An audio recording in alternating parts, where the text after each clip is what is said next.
there's a little bit more information on the screen that we want to point out, and that's that shaded area.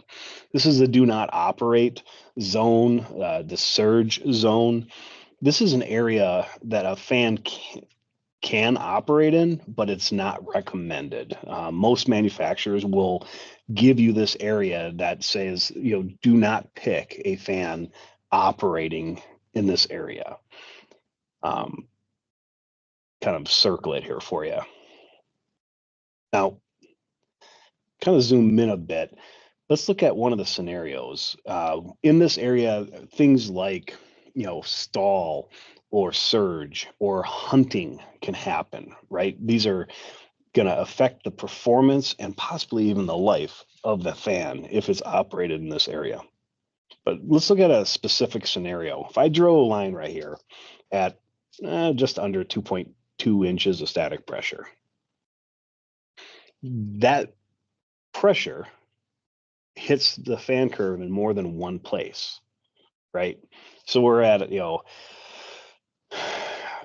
1100 CFM or 200 CFM.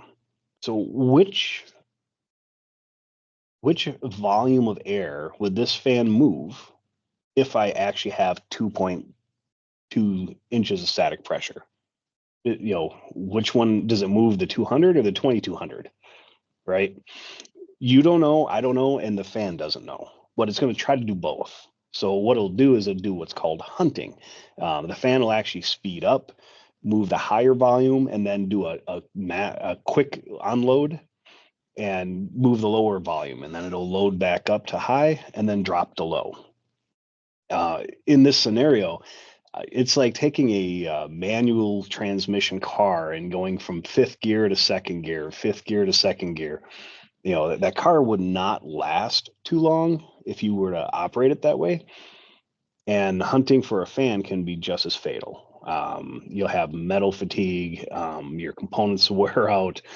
Not to mention it'll be very annoying to listen to, and your airflow is all over the place, right? So this is just kind of an example of why you don't want to operate within that do not operate zone.